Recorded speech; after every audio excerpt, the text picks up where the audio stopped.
We just finished up a whole series on generosity, and I want to show you how I prepare for these types of series. Now, I'm classically trained where I just go through a book of the Bible verse by verse, and that's what I'm super grateful for. And to be honest, I think that's where the bread and butter of your ministry is.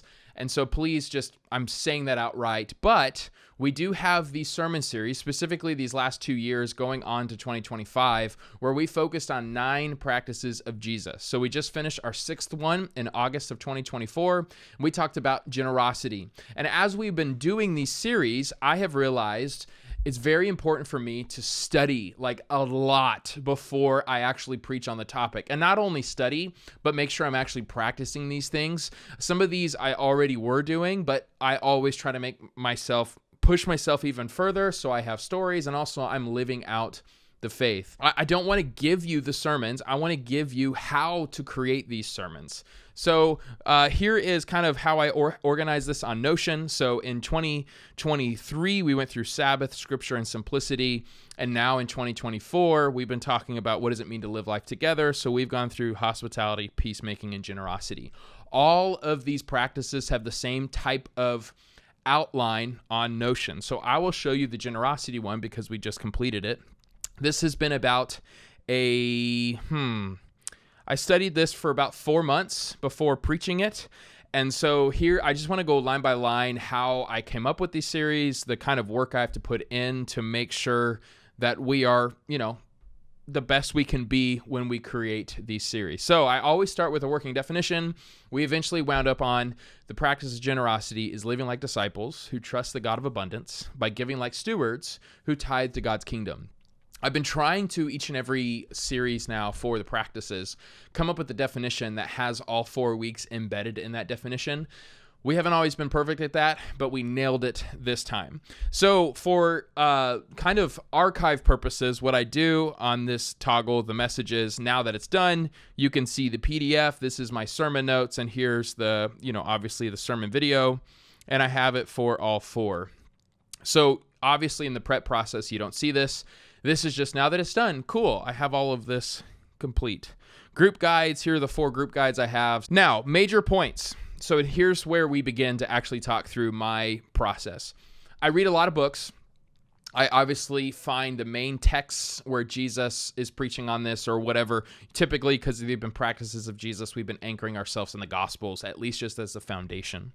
And so I begin to create these one-liners. I either put them on my phone or I write them down on a sticky note, and I eventually throw them. This is like a junk drawer for me, into these, what I call the major points toggle. So 1 week was greed is an invisible poison that puts you in the impossible position to love God and love others. So I dumped all of this on the major points for now. Like, again, I preached this in August. In like June, I started to make this list. And as I was preaching or preparing, I would mark off every single one that I would do. So I know I did that one. That one was in week 1. Week 1, I know this was week 3. That was week 3. Stuff like that. Now, I left them unchecked at the very end because I think it looks nicer. But this was helpful for me because I thought there were some major ideas, key themes that I noticed. And I Trey marked them by having them rhyme or some sort of wordplay. And so I liked putting them there as it was a helpful reminder. Are you covering this? This is kind of important. This is a major point. And so I would see if there was a place. Sometimes you can't. I think I didn't cover all of these, but for most of them I did. So I checked them off, and that was my way of knowing as I continued every week, have I covered all these main things that I've discovered through my study?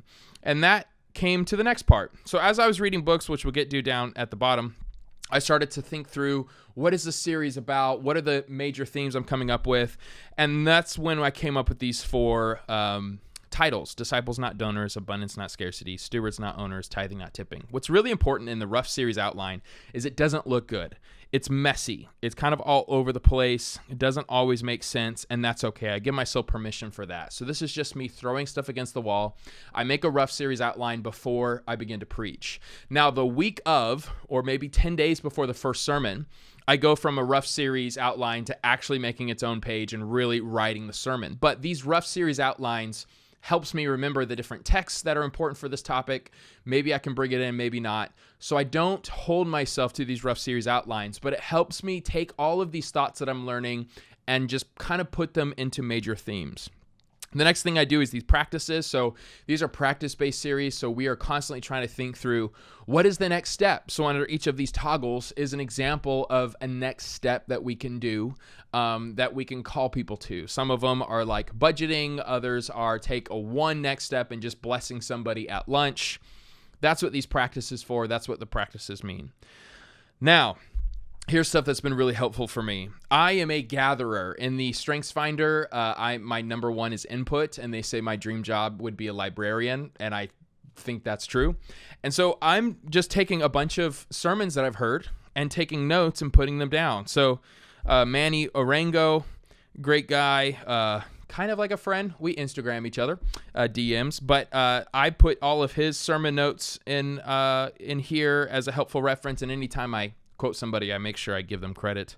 This was funny. Just for fun's sake, I put, what does ChatGPT say? And I thought it was kind of fun. I didn't use any of it, don't worry, but I just kind of put it there. Again, the point of this is we just put stuff down because I know I'm not going to be judged by what I throw on this document. Byron had a really good Instagram post about what to do with money, so I made sure to paste that. So any kind of resource I see out in the world throughout those 4 months, I'm just thinking, processing, and if I notice it, I grab it, I put it in the helpful resources tab, and if I'm really interested by it, I'll take notes with it.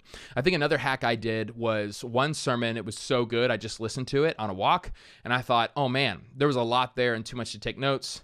I wound up taking the MP3, putting it into Descript, transcribing that audio, and then pasting that transcription on here. I think this is a Tyler Staton sermon. Yep, this is a Tyler Staton sermon. This was all just transcribed. Again, this is just for me. And so I'm not worried about copyright. I'm not worried. This is just for me to put stuff down, okay? So also what's very important, the driving force, and again, guys, so much of this is studying the text, looking at commentaries. That's actually when I go week by week by week. This resource is more overview on what other people are saying and books that are helpful. Okay, so these are all the books I read for this practice. And let me just highlight one of them. For example, Gospel Patrons, such a good book. Then I make them by chapter, so that way it's really easy for me. Let's say I want to do the story about John Wycliffe and the translation of the English Bible. I can just go to the English Bible toggle, which is the name of that chapter, and then go through and grab a couple highlights from there. So that has been really helpful. I take notes. I take those notes from the book, put them into Notion so that I can quickly, I don't have to go to the book. I can just now go to Notion. Now, the point of all of this is this takes a lot of hard work. This takes a lot of reading. This takes a lot of documenting. All that to say, though, I was shocked every week when I'm preparing the sermon. I usually prepare the sermon week of, actual write down all the substance. It was easy. Now, of course, it was hard. Don't hear me wrong. It took 8 hours or so. But it was easy because at that point, it became plug and chug. At that point, I was able to meditate on these deeper ideas, and it just kind of flowed better because the last 4 months, I was reading heavily, writing down all my thoughts and observations, taking all of these books. How many books did I read? 1, 2, 3, 4, 5, 6, 7, 8, 9, 10, 11. I read 11 books for this practice, which really gave me good clarity.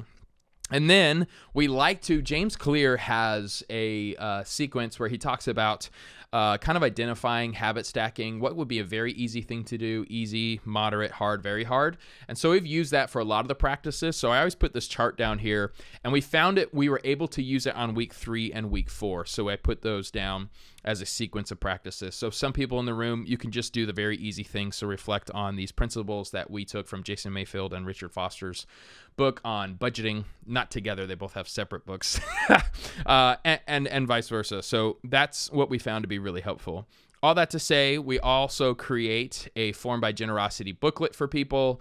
We take these practice series, boil them down into 4 weeks, A little of a tip of the hat. John Mark Comer's doing a great job doing that at Practicing the Way.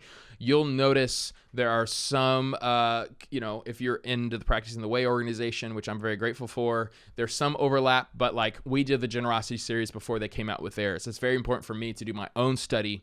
And then, actually they came out with their thing right when we were done with generosity. So I didn't use any of their stuff, but we've been very inspired by them.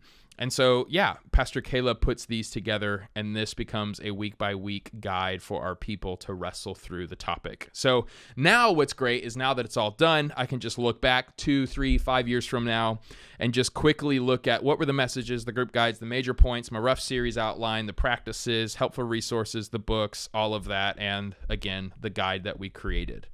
I just highly suggest you come up with some sort of system like this. I think it's really helpful. I think it's a thoughtful way to pastor people.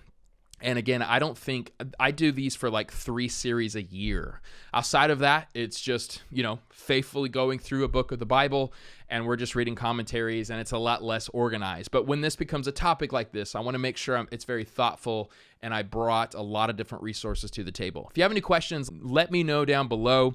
That's just kind of how I've been doing these practice-based series. And of course, I can always get better, but I'm really grateful. I just feel like we're really hitting a good flow on how we're making that kind of content, and it is a joy for me. It's really helped me take these ideas and embed them into my heart and into my bones, where I'm actually living it out, and it enables me to see all the different lessons that I go through and different things I hear throughout the day, and I'm able to put it into that document. So comment below if this interests you at all.